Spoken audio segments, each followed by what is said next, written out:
मेरा नाम अवंतिका है। वो औरत ज़ोर ज़ोर से रो रही थी, चिल्ला रही थी कि मेरा बच्चा मुझे वापस ला कर दो। मेरा बच्चा कहाँ चला गया? मुझे मेरा बच्चा चाहिए। और मैं वहाँ खामोशी से खड़ी हुई उनकी चीखें सुन रही थी। इस तरह के रोने की आवाज़ पूरे अस्पताल में गूंज रही थी। मैंने बेरहमी से उसकी तरफ देखा। मुझे तो उसको देखकर उस पर कोई भी रहम नहीं आ रहा था, क्योंकि वो इस तरह रोने वाली अकेली औरत नहीं थी। उसकी रिक्वेस्ट मेरे किसी काम नहीं आने वाली थी। मैंने उसे पूरी तरह से इग्नोर किया और ख़ुद खामोशी से वहाँ से निकल कर आ गई थी। मुझे मेरे पैसे मिल गए थे और बाकी के सब लोगों में भी मैंने पैसे बांट दिए थे। इस बच्चे की असली माँ फूट फूट कर रो रही थी और उसके आंसू ज़मीन पर गिर रहे थे। उसका पिता भी हैरान था और उस बच्चे को मैंने दूसरे और ज़रूरतमंद लोगों को भेज दिया था जो मुझे ज़्यादा पैसे दे सके। मैं ये सब कई सालों से करती आ रही थी। ये मेरा धंधा था। मैं एक सरकारी अस्पताल में नर्स की नौकरी किया करती थी और यहाँ पर जन्म देने वाली औरतों के बच्चों को मैं चुरा लिया करती थी और उन बच्चों को ऐसे जोड़ों के पास दे दिया करती थी जो बांझ होते थे या फिर जिन्हें बच्चों की बहुत ज़रूरत होती थी, जो औलाद के लिए तरस रहे थे, जो ऊपर वाले के आगे हाथ जोड़कर प्रार्थना किया करते थे और उनसे बच्चों को मांगते थे, रिक्वेस्ट करते थे। उनके लिए मेरे पास एक मौका था, एक ऐसा मौका जिसे वो किसी कीमत पर भी गंवाना नहीं चाहते थे। मैंने उनकी बेबसी को अपनी कमाई बना लिया था और एक माँ की गोद उजाड़कर मैं दूसरी माँ की गोद भर दिया करती थी, जिससे मेरी जेब भारी हो जाती थी। मैं जानती थी कि जब वो गोद में एक बच्चा लेंगे तो वो मेरा हिसाब किताब नहीं करेंगे, बल्कि मेरे कदमों में पैसे रखकर मुझे दुआ देंगे। मगर फिर एक सौदा मेरे सामने आया जो मुझे हमेशा के लिए बदलने वाला था। अस्पताल में एक बच्ची पैदा हुई जिसको लेने के लिए एक अमीर आदमी मेरे पास आया था। उसने मुझे लाखों रुपए देने का वादा किया था। उसको बेचने से मैं रातों रात अमीर हो सकती थी। आसमान पर बादल छाए हुए थे, तेज़ हवाएं अस्पताल की खिड़कियां बजा रही थी। तभी मेरे साथ की एक नर्स मेरे पास भागते हुए आई और कहने लगी कि आज अस्पताल में 4 लड़कियां और 2 लड़के हुए हैं। किसी एक लड़की को गायब कर देते हैं। तुम्हारे पास कोई कस्टमर है? मैंने कहा कि हाँ, एक कस्टमर है जिसने कल ही मुझसे बात की है। ऐसा सौदा मेरे सामने आया जो मेरी पूरी ज़िंदगी बदल सकता था। ये आदमी सबसे ज़्यादा अमीर था। मेरे अब तक के सारे कस्टमर भी मुझे इतना पैसा नहीं दे सके थे जितने पैसे वो मुझे एक छोटी सी बच्ची के बदले में दे रहा था। मैं कस्टमर से अपना काम ख़त्म हो जाने के बाद कोई मेल जोल नहीं रखती थी और कस्टमर तलाश करना भी मेरी ही जिम्मेदारी होता था। बच्ची को गायब हम सब लोग मिलकर करते थे। अस्पताल में मेरे साथ 2 नर्स और एक वार्ड बॉय शामिल था। हम पांचों मिलकर पहले प्लान बनाया करते थे और उसके बाद अपने प्लान के मुताबिक हर महीने जन्म लेने वाले कुछ बच्चों में से एक बच्चे को बेच दिया करते थे और फिर उसके बाद आपस में पैसे बांट लिया करते थे। सबसे ज़्यादा हिस्सा मेरा होता था क्योंकि सबसे ज़्यादा काम भी मेरा ही होता था। मैंने अपनी ज़िंदगी में बहुत सारे बच्चों को चुराया था और बहुत सारे ऐसे पति पत्नी को देखा था जो औलाद के लिए तड़प रहे थे। उन बच्चों को देखकर और उनकी माँओं की गोद उजाड़कर मुझे कोई अफसोस नहीं होता था। अब की बार जिस बच्चे को हमने चुराया था उसको अस्पताल से ही गायब कर लिया था और फिर जब मेरी बात उस अमीर आदमी से हुई जिसने मुझसे कांटेक्ट किया था और कहा था कि मेरी पत्नी की औलाद होने वाली थी मगर वो मर गई, मेरी पत्नी की बेटी हुई थी और उसे ये बात पता चल चुकी है। मैं अपनी पत्नी से बहुत प्यार करता हूँ। अगर उसे पता चल गया कि हमारी बेटी इस दुनिया से चली गई है तो वो अपनी जान दे देगी। वो बहुत बीमार है और ज़िंदगी और मौत के बीच जंग लड़ रही है। इसलिए मुझे किसी छोटी सी मासूम बच्ची की तलाश है ताकि उस बच्ची को ले जाकर मैं अपनी पत्नी की गोद में डाल सकूं। मैंने उसे भरोसा दिलाया था कि मैं जल्द ही अस्पताल से कोई बच्ची चोरी करके तुम्हें दे दूंगी। उसका नंबर मेरे मोबाइल पर अभी भी मौजूद था। मैंने उसे कॉल मिलाया और मिलने के लिए बुला लिया था। वो ये खबर सुनते ही खुश हो गया था। उसने कहा था कि तुमने मेरा बहुत बड़ा काम आसान कर दिया। मैं तुम्हें इस काम के लाखों रुपए दूंगा, बस एक बार बच्चे मेरी गोद में आ जाए। अब से पहले मैंने और मेरे साथियों ने कई सारे बच्चे चुराए थे। अस्पताल में कई बार हड़कंप मच चुका था कि किसी का बेटा गायब हो गया तो किसी की बेटी, लेकिन आज तक कोई हमें पकड़ नहीं सका था क्योंकि हम बच्चा चोरी करने के बाद पीछे कोई सबूत ही नहीं छोड़ते थे। मैं खुद अपनी हकीकत से छुपती रही थी। मैं खुद एक अनाथ थी जिसे किसी ने कभी कोई प्यार नहीं दिया था, न माँ ने, न पिता ने और न ही परिवार ने। न कोई ऐसा था जो मुझे प्यार से अपने गले लगा लेता। मेरा कोई भी नहीं था और ना मैं किसी को अपना कह सकती थी। मैं 4 साल की थी तो एक औरत ने मुझे ताने कसने शुरू कर दिए। वो कहने लगी कि तू मनहूस है, तेरे माता पिता मर गए हैं। ये शब्द तीर की तरह मेरे दिल में अपनी जगह बना रहे थे। ऐसा लगता था जैसे मेरे दामन पर कोई दाग लगा दिया गया हो, जैसे मैं दुनिया में आने से पहले ही किसी अंधे के जुर्म की सज़ा पा चुकी हूँ। मैंने उस दिन सोच लिया था कि इस दुनिया में कोई किसी का नहीं होता।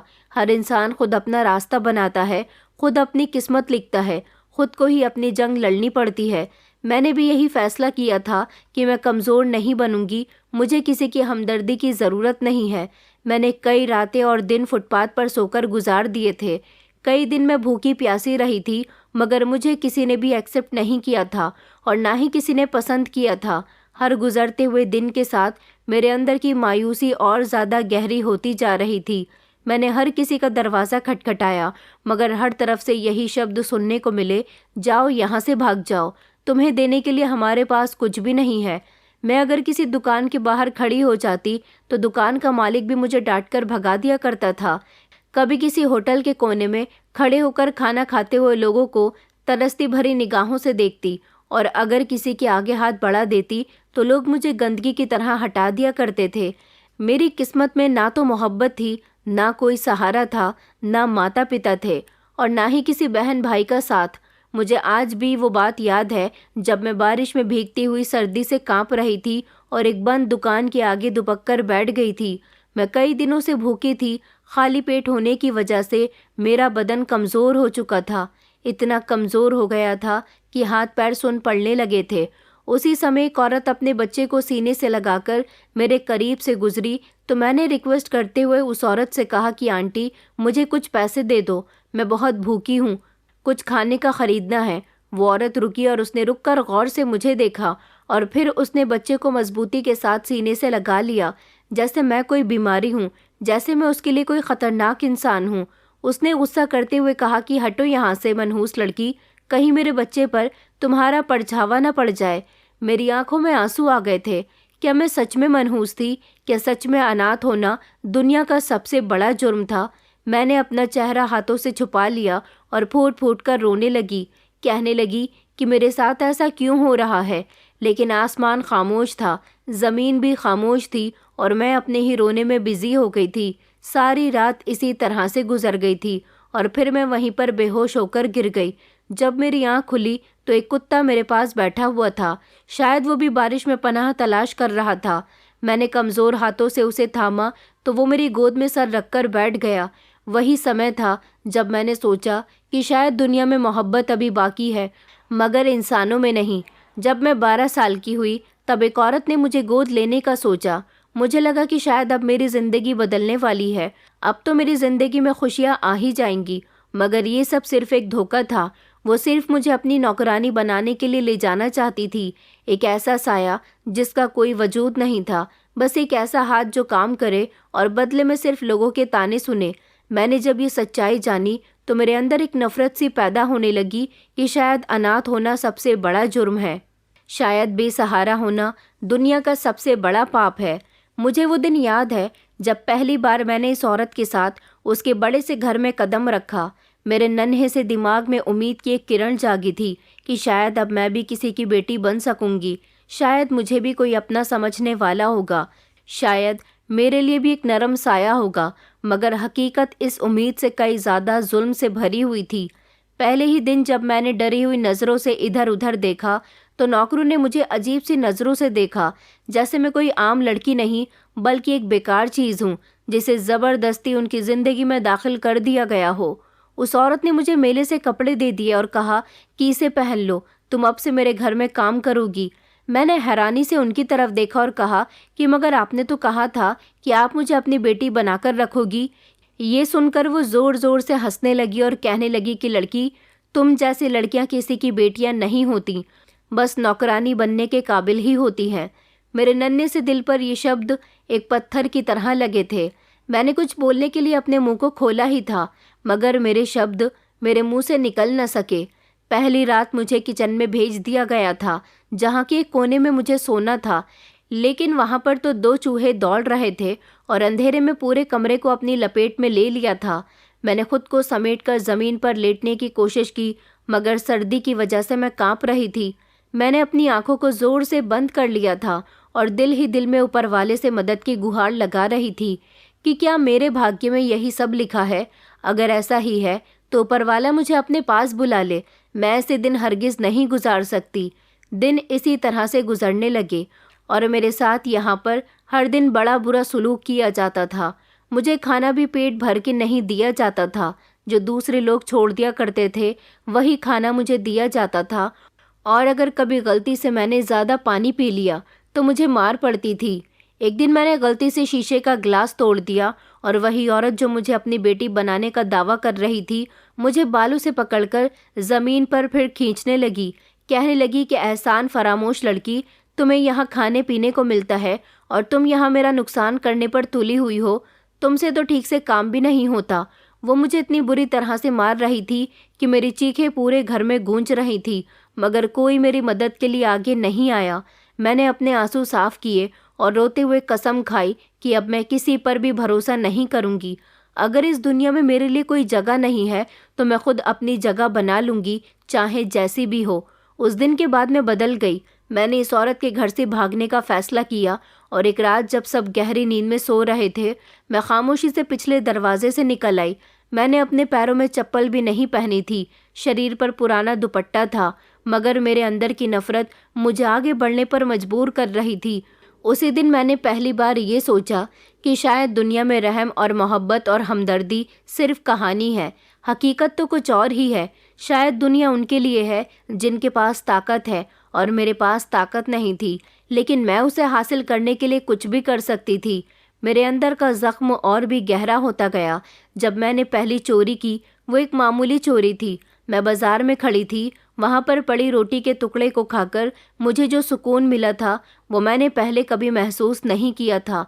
वो एक अजीब सा एहसास था, जैसे मैंने दुनिया की सख्तियों से खुद को आज़ाद कर लिया हो, जैसे मैंने पहली बार अपनी किस्मत अपने हाथ में ले ली हो।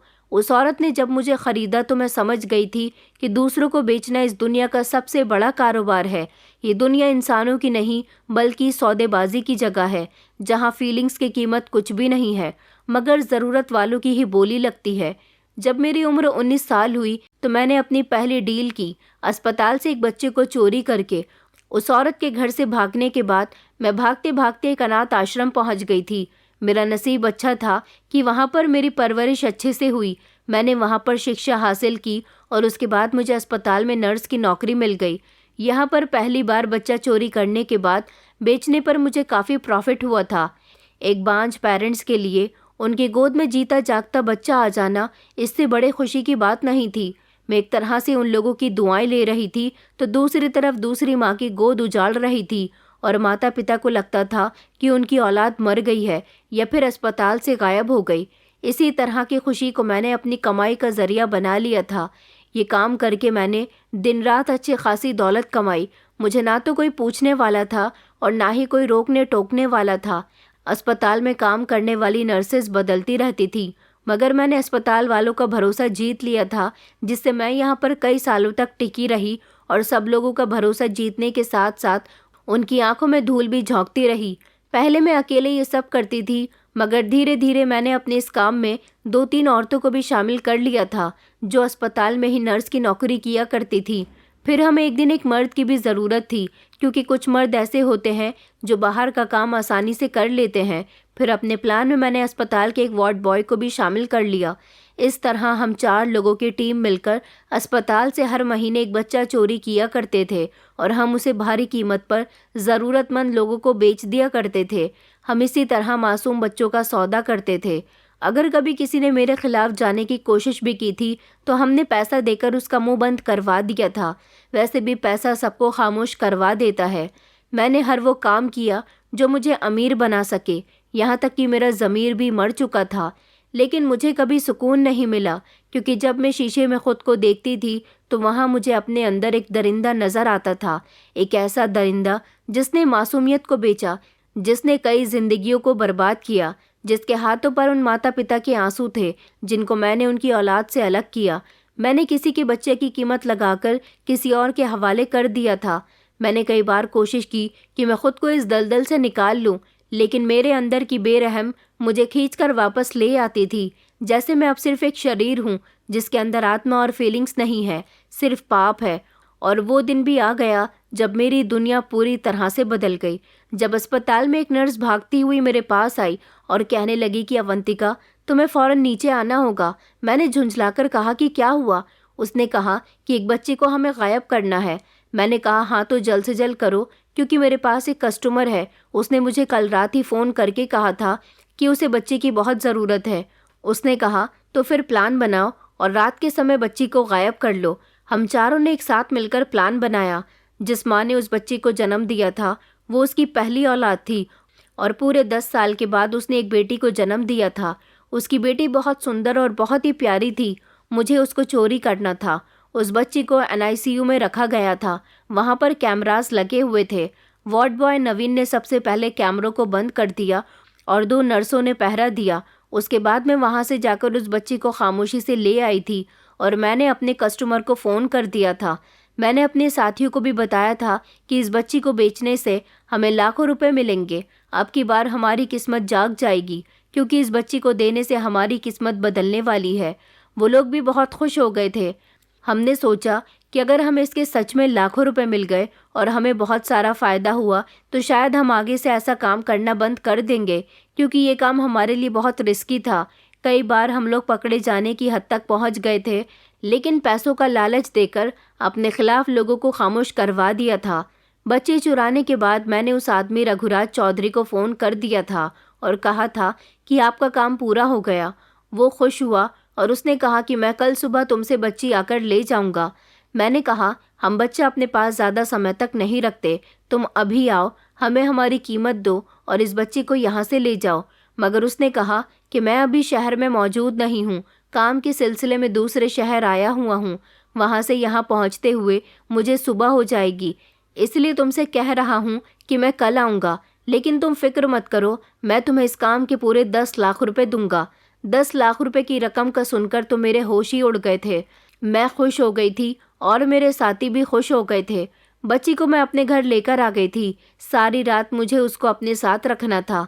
ये काम बहुत रिस्की था, लेकिन मैंने अपनी ज़िंदगी में बहुत सारे रिस्क लिए थे।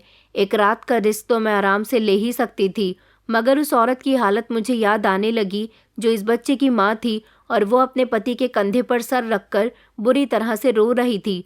जब उसे पता चला कि अस्पताल से उसकी बेटी गायब हो गई है, वो पूरे अस्पताल के स्टाफ को बुरी तरह से कोस रही थी और बार बार अपने पति को कह रही थी कि मुझे मेरी बेटी ला दो। मुझे इतने सालों बाद माँ बनने की खुशी मिली थी।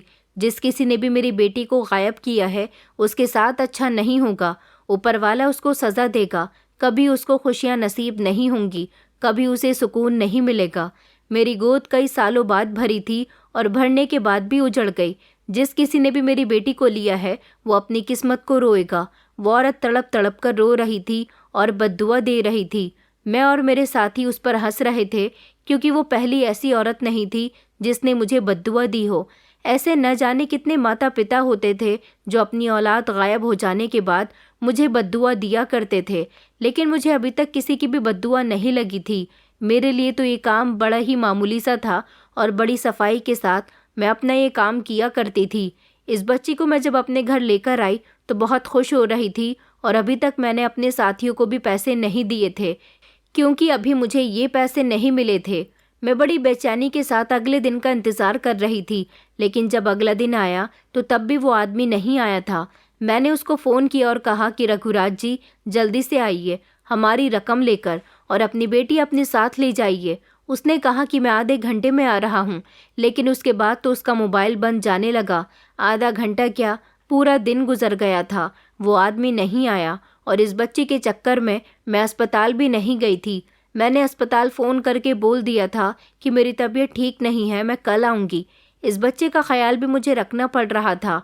वो बार बार रो रही थी तो मैं उसको फीडर में दूध बनाकर दे रही थी, बार बार उसके कपड़े बदल रही थी। मैं बाज़ार से उसके लिए कपड़े खरीद कर लाई थी। उसे सारी रात मैंने चुप करवाया था।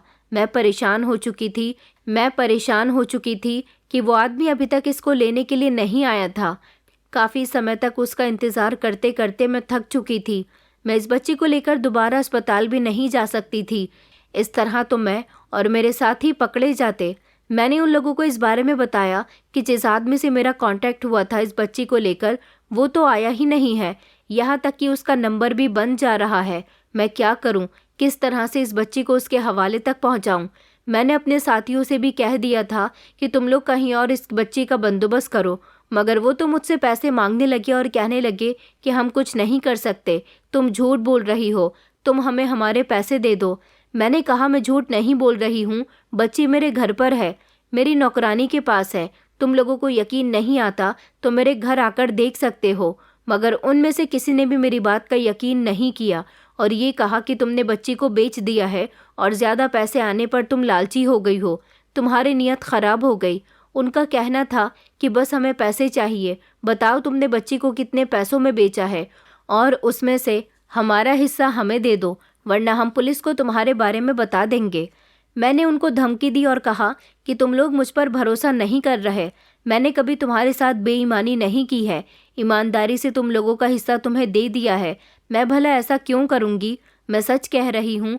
और तुम लोगों को क्या लगता है कि तुम लोग पुलिस को मेरे बारे में बता दोगे तो पुलिस तुमसे कुछ नहीं कहेगी? अगर मैं गुनाहगार हूँ तो तुम भी मेरे साथ साथ सज़ा के हकदार हो। मेरी पूरी बात सुनकर वो लोग खामोश हो गए थे, मगर उन्होंने कहा था कि अब हम तुम्हारा आगे कोई साथ नहीं दे सकते। तुमने लाखों रुपयों का लालच देकर हमें बेवकूफ़ बनाया। मैं तो इस बच्ची की वजह से बहुत बुरी तरह से फंस गई थी। मैं खामोशी से घर आ गई।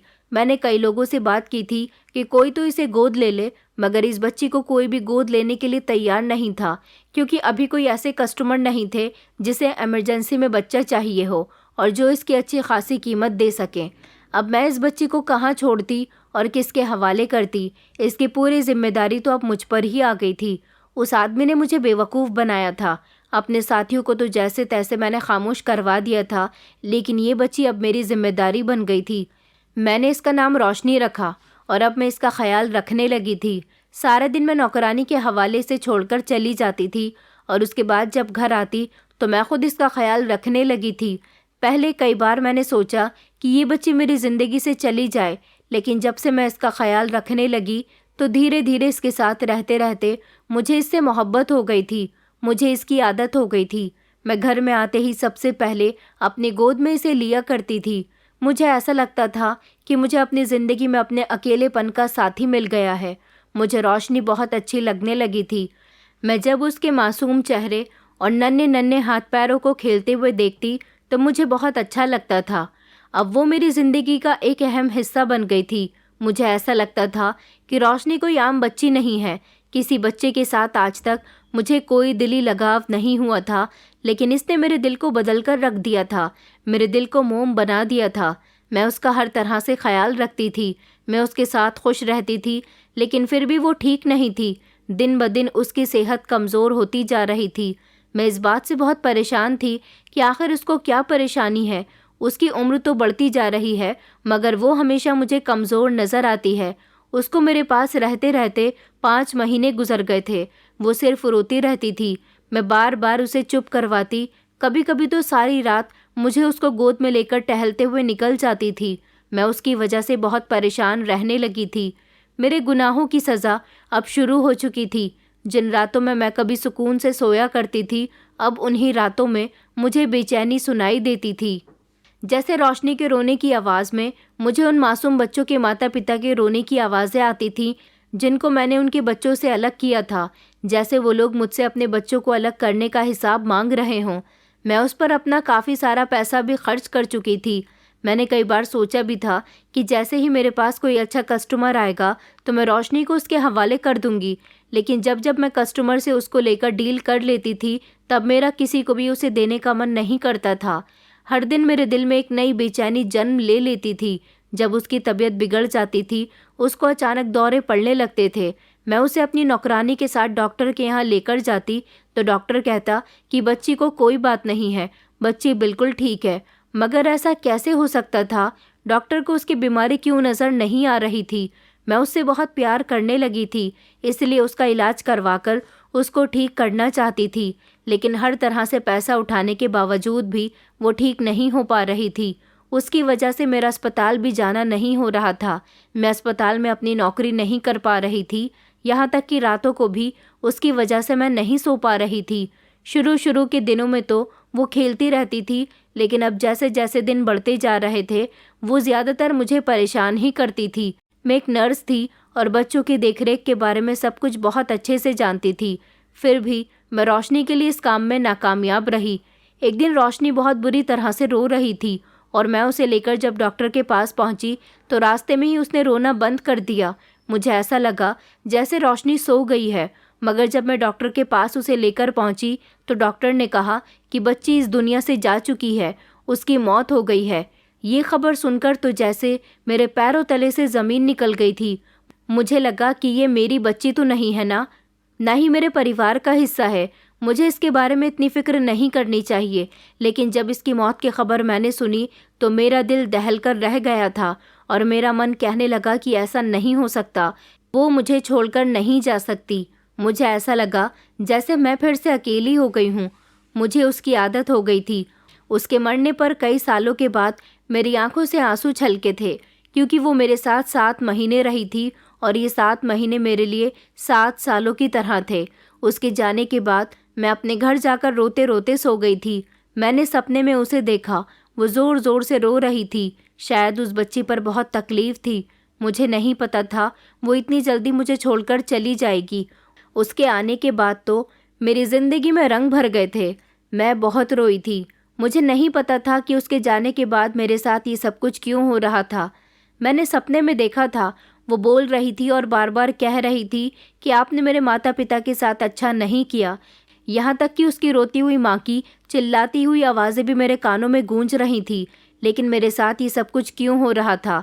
मैंने अपनी ज़िंदगी में कई बच्चों को उनके माता पिता से दूर कर दिया था, मगर मेरे साथ कभी ऐसा नहीं हुआ था। मुझे रोशनी की माँ की बद्दुआ याद आई, जब उसने अपने पति के कंधे पर सर रखकर रोते हुए कहा था कि मेरी बेटी को चुराने वाला इंसान कभी खुश नहीं रहेगा। उसकी ज़िंदगी में सुकून होते हुए भी सुकून नहीं रहेगा और वो कभी खुश नहीं रह सकेगा। मुझे हमेशा बेचैनी रहती थी। हमेशा मेरे सर में दर्द रहने लगा था। ऐसा लगता था जैसे मेरे दिल पर कोई बहुत बड़ा बोझ है। घर में मुझे रोशनी की कमी बहुत खलती थी। जिस अस्पताल में मैं 13 साल से नौकरी करती आ रही थी, वहाँ पर अचानक मेरी नौकरी चली गई। मुझे नौकरी से निकाल दिया गया। ये खबर मेरे लिए बहुत बड़ी मुश्किल से कम नहीं थी। यहाँ तक कि रोशनी के आने के बाद मैंने दोबारा कभी अपने साथियों के साथ मिलकर अस्पताल से कोई बच्चा तक नहीं चुराया था, क्योंकि वो लोग अब मेरे साथ काम नहीं करना चाहते थे। उनको लगा था कि मैंने उनके साथ धोखा किया था, रोशनी को ना बेचकर। ये क्या था? मैं जब अपने घर में आती थी तो मुझे अपने कमरे की दीवारों पर चारों तरफ से रोते बिलखते हुए माता पिता दिखाई देते थे और उनके बच्चे जो चिल्ला रहे होते थे, उनकी परछाइयाँ मुझे दीवारों पर नज़र आने लगी थी। मेरे कमरे की रोशनी चली जाती थी। मैं सारा दिन खुद को घर में कैद करके रखती थी, क्योंकि अब नौकरी पर मेरा जाना नहीं हो रहा था। मेरी नौकरानी भी हमारे घर से काम छोड़कर अपने गांव वापस चली गई थी। मैं हर दिन दीवारों पर वही साइन देख रही थी जो मैंने हमेशा नज़रअंदाज किए थे। मेरे बीते हुए कल के सारे पाप तूफान की तरह मेरे दिमाग में गूंजने लगे। हर वो मासूम बच्चा जिसको मैंने उसके परिवार से अलग कर दिया था, उनकी आवाज़ मेरे कानों में आने लगी और ऐसा लगता था जैसे हर कोई मुझसे सवाल कर रहा है कि मैं ऐसा क्यों किया करती थी, क्योंकि मैंने कई सारे माता पिता और उनके बच्चों की बद्दुआएं ले ली थी। क्या पता जिन बच्चों को मैंने अभी तक जिन लोगों को पैसों के हवाले दिया है, उन्होंने उन बच्चों की परवरिश ठीक से की भी थी या नहीं, कि वो बच्चे किस हाल में थे और किस परेशानी से गुजर रहे थे। मैंने अपनी डील ख़त्म होने के बाद और पैसे हाथ में लेने के बाद कभी भी उन बच्चों के बारे में नहीं सोचा था। मैं सिर्फ हमेशा अपना फ़ायदा देखती थी। मेरी आंखों में आंसू भर जाते थे। मेरे दिन रात रोते रोते गुजरने लगे थे। मुझे हर तरफ वही छोटी बच्ची रोशनी दिखाई देती थी। मैं अपने ही घर में अकेलेपन से डरने लगी थी। यहाँ तक कि मैंने पागलों जैसी हरकतें शुरू कर दी थी। मैं बार बार प्रार्थना के लिए हाथ उठाती थी, मगर आज मेरे दिल से सिर्फ यही शब्द निकल रहे थे और तभी मुझे एहसास हुआ कि रोशनी मेरी ज़िंदगी में मेरी सज़ा बनकर आई थी। वो मासूम बच्ची जो मेरी गोद में थी, वो मुझे इंसानियत का सबक सिखाकर चली गई थी। उसके जाने के बाद मेरी ज़िंदगी में सुकून जैसे ख़त्म हो गया था। मेरा दिल बोझल सा रहने लगा था और मैं ख़ुद के साथ बहुत गलत कर रही थी। मैंने नींद की दवाइयाँ लेना शुरू कर दी थी क्योंकि मैं किसी भी तरह से सुकून पाना चाहती थी। नौकरी का जाना भी मेरे लिए एक बहुत बड़ा सदमा था। मुझे ये वजह पता ही नहीं चल सकी कि आखिर मुझे नौकरी से क्यों और कैसे निकाला गया, और फिर मेरे आगे पीछे तो पहले ही कोई नहीं था। फिर मुझे एहसास हुआ कि वो मासूम बच्ची मुझे ये बताने आई थी कि मैं अपने बीते हुए कल के पापों का पश्चाताप कर लूं, क्योंकि किसी से अलग होने की तकलीफ़ कैसी होती है इसका अंदाज़ा अब मुझे रोशनी से अलग होने पर अच्छी तरह से पता चल रहा था। मुझे कभी किसी इंसान से मोहब्बत नहीं हुई थी, किसी से लगाव नहीं हुआ था, तभी तो मैं दूसरों की तकलीफ़ को नहीं जानती थी। रोशनी को मैंने एक माँ की तरह पाला था। मैं शादीशुदा नहीं थी, मेरी परवरिश मेरी माँ ने नहीं की थी। मैं नहीं जानती थी कि माँ कैसी होती है, माँ क्या करती है, मगर रोशनी के लिए मैंने सब कुछ किया था। एक तरफ मेरा बीता हुआ कल था जो मुझे खींच रहा था, जो मुझे ये बता रहा था कि मैं कभी नहीं बच सकती, क्योंकि मुझे ऐसा लगता था जैसे मेरे शरीर में जान नहीं है। मेरे पाप बहुत ज़्यादा हैं, उनके लिए शायद मेरी माफ़ी मुमकिन नहीं होगी। मुझे अकेले घर में ऐसा लगता था जैसे कहीं से रोशनी रो रही है, उसके हंसने की आवाज़ आ रही है, उसके खिलखिलाने की आवाज़ आ रही है, लेकिन ऐसा नहीं होता था। मैं बस बिस्तर से सर लगाकर रोती रहती थी, या फिर होश में होती तो अजीब अजीब हरकतें करने लगती थी, रोती रहती थी। उसकी मौत ने मुझे तोड़कर रख दिया था। मुझे नहीं पता था कि वो इतनी जल्दी चली जाएगी और उसके जाने का सदमा मुझे इतनी बुरी तरह से परेशान कर देगा। उसको मैं जिसके लिए लेकर आई थी वो तो उसे लेकर ही नहीं गया, लेकिन वो मेरी ज़िंदगी में खुशियों का हिस्सा और उनकी वजह बन गई थी। मुझे लगता था कि आगे चलकर बड़ी होगी तो मैं इसे अपनी छोटी बहन की तरह इसका ख्याल रखूंगी और इससे कहूंगी कि मुझे दीदी कहा करे, लेकिन जो मैंने सोचा था ऐसा कुछ भी नहीं हो सका। एक रात मैं अपने कमरे में बैठी हुई थी जब अचानक एक अजीब सी रोशनी मैंने देखी थी। इसमें न वो नरमी थी जो हर रोशनी में होती है, न वो गर्मी थी जो एक चिराग या सूरज के किरण में होती है, बल्कि ये रोशनी मेरी आत्मा को पूरी तरह से बर्बाद कर रही थी। ऐसा लग रहा था जैसे ये चमक मुझे बर्बाद करके रख देगी। ऐसा लगता था जैसे ये मेरी आत्मा के छुपे असल इंसान को निकाल रही है। मैं दिमागी मरीज बन चुकी थी। तभी मुझे कुछ न कुछ गलत दिखाई देता रहता था और ये सब कुछ मैं काफ़ी दिनों से बर्दाश्त करती आ रही थी। फिर मुझे एहसास हुआ कि मुझे अपने गुनाह कबूल कर लेने चाहिए जो मैं बीते हुए समय में कर चुकी हूँ। न जाने कितने बच्चों को उनके माता पिता से जुदा कर चुकी हूँ, न जाने कितने माता पिता की सोनी गोद को उजाड़ चुकी हूँ। मुझे बहुत डर लगता था और मैं अपने इस अकेलेपन से पागलों की तरह डरती थी, क्योंकि मेरे कानों में मेरे बीते हुए कल की आवाज़ें गूंजने लगी थी। मैंने अपने बचपन को अपनी आंखों के सामने चलते हुए देखा था, वो लम्हे जब मैंने भूख की वजह से दरवाजे खटखटाए थे और कोई मुझे अपना न सका था। पता नहीं ये सब कुछ मुझे फिर से क्यों दिखाई दे रहा था, और इस सब को देखकर मैं बुरी तरह से डर जाती थी, क्योंकि मैं दोबारा से अपना वही समय नहीं दोहराना चाह रही थी। वो समय मैंने बड़ी मुश्किल से गुजारा था। मैंने तो उन लम्हों को भुला दिया था, मगर अब वो सारा समय किसी हकीकत की तरह मेरी आंखों के सामने आ जाता था। एक दिन मैंने हिम्मत की और मैं खुद ही उठकर पुलिस स्टेशन चली गई थी। मैंने सच में बहुत बड़े पाप किए थे। मुझे अपने सारे पाप याद आ गए थे। मेरी मदद कौन कर सकता था? मैंने पूरी ज़िंदगी जालिमों के बीच गुजारी थी। मैंने कभी हमदर्दी महसूस ही नहीं की थी। इसलिए मैं पुलिस स्टेशन चली गई और मैंने पुलिस को सब कुछ बता दिया, क्योंकि पुलिस काफ़ी समय से सरकारी अस्पताल में गायब होने वाले बच्चों के गिरोह के बारे में मालूम करना चाहती थी। लेकिन पुलिस को कभी कोई मुजरिम मिल ही नहीं सका, क्योंकि हम बड़ी सफाई से अपना काम करते थे और कभी भी मैंने कोई गलती नहीं की थी। अगर कोई गलती मुझसे हो भी गई थी तो मैं उसे बड़ी खामोशी के साथ छुपा दिया करती थी। यही सारी गलतियाँ आज मेरी ज़िंदगी तबाह कर रही थी। ये फैसला मैंने बड़ी मुश्किल से किया था, क्योंकि मैं अब अपने पापों के साथ ज़िंदगी नहीं गुजारना चाहती थी। या तो फिर मुझे मौत को गले लगाना था या फिर अपनी सच्चाई को एक्सेप्ट करना था। कानून के सामने अपने जुर्म का मैंने एतराफ़ कर लिया था और मेरे जुर्म के बारे में सुनकर पुलिस सख्ती में आ गई थी। फ़ौरन ही मुझे अरेस्ट कर लिया गया। यहाँ तक कि मेरे साथियों के बारे में भी मैंने उनको सब कुछ बता दिया था कि हम लोग किस तरह से अस्पताल में मौजूद बच्चों को चोरी किया करते थे, और ये काम हम पिछले 13 साल से कर रहे थे। मेरी हिम्मत पहले तो ये सब बताते हुए कमज़ोर भी पड़ गई थी, लेकिन फिर मुझे याद आया कि रोशनी शायद अपनी माँ के पास होती तो वो बच जाती। ऊपर वाले ने उसे मेरे पास इसलिए भेजा था ताकि उसकी वजह से मैं अपने पाप याद कर सकूं। पुलिस ने तो मुझसे ये भी कहा था कि क्या तुम सच कह रही हो? तुम्हें पता है ना कि जो तुम कह रही हो उसकी सज़ा कितनी बड़ी हो सकती है। मैंने कहा था कि मैं अपनी सज़ा भुगतने के लिए तैयार हूँ। सारा पुलिस स्टेशन हैरान था कि मैंने सच बोल दिया और अपनी गैंग के लोगों को भी पकड़वा दिया। मेरे साथी बहुत गुस्सा थे और सारा इल्ज़ाम मुझ अकेली पर ही डाल देना चाहते थे। मैंने वो कर दिखाया था जिसके बारे में कभी किसी ने सोचा भी नहीं था। ये वो समय था जब मैंने अपने पाप की सीढ़ी पर पहला कदम रखा था। मैं जानती थी कि मैंने अपनी ज़िंदगी को रोशनी के जाने के बाद किस तरह से गुजारा है। मैंने आज वो फैसला कर लिया था जो मेरी ज़िंदगी को हमेशा के लिए बदल सकता था। यह हथकड़ी मेरे गुनाहों की सज़ा नहीं थी, बल्कि मेरी आज़ादी थी। वो आज़ादी जो मुझे रोशनी की वजह से मिली। मैं जेल जा रही थी, लेकिन पहली बार मैं आज़ाद हो गई थी। मेरी आंखों में आंसू नहीं थे, बस दिल में रोशनी की याद थी कि काश वो जिंदा होती तो शायद मेरे दिल से इतना बड़ा बोझ न उतरता जो उतर गया है। वो बच्ची मुझे ज़िंदगी का असली मतलब सिखा कर गई। कोर्ट में जब मुझे पेश किया गया तो जज साहब ने मेरे साथियों को जितनी सज़ा सुनाई थी, मुझे भी उतनी ही सज़ा सुनाई गई थी। वैसे तो मुझे सज़ाए मौत होनी थी, लेकिन जज साहब का कहना था कि इस लड़की ने खुद अपना गुनाह कबूल किया है और आज के दौर में कोई ऐसा नहीं करता।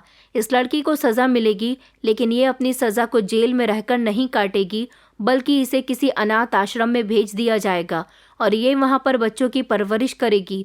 ऐसा इसे सारी ज़िंदगी करना होगा। मैं अपनी सज़ा से बहुत खुश थी। मुझे कोई अफसोस नहीं था कि मुझे सारी ज़िंदगी के लिए बच्चों के हवाले उनकी नौकरी करने के लिए छोड़ा जा रहा है, बल्कि मैं खुश हो रही थी कि मुझे अब अनाथ आश्रम में एक रोशनी नहीं, बल्कि ना जाने ऐसे कितने बच्चों का प्यार मिलेगा, जितने बच्चों का प्यार मैं उनके माता पिता से छीन चुकी हूँ, जो मुझे सुकून देंगे। मैं अब अनाथ आश्रम में रहकर छोटे बच्चों का ख्याल रखती हूँ, उनकी नौकरानी बन चुकी हूँ। मैं उन बच्चों का बहुत अच्छे से ख्याल रखती हूँ। मुझे आज भी रोशनी की याद आती है, लेकिन उन सारे बच्चों में मुझे रोशनी नज़र आती है और मैं छोटे छोटे बच्चों को देखकर यही सोचती हूँ कि आज अगर रोशनी ज़िंदा होती तो इन बच्चों के साथ ही खेल रही होती या फिर इतनी ही उम्र की होती। कभी कभी मासूम लोग भी हमें ज़िंदगी का वो सबक सिखा देते हैं जिनको हम खुद कभी नहीं सीख सकते। दोस्तों, उम्मीद करती हूँ आपको हमारी कहानी पसंद आई होगी। कहानी पसंद आई है तो वीडियो को लाइक करें, चैनल पर नए हैं तो चैनल को सब्सक्राइब करें और हाँ, नोटिफिकेशन बेल को ज़रूर दबाएं ताकि अगली अपडेट सबसे पहले आपको मिले।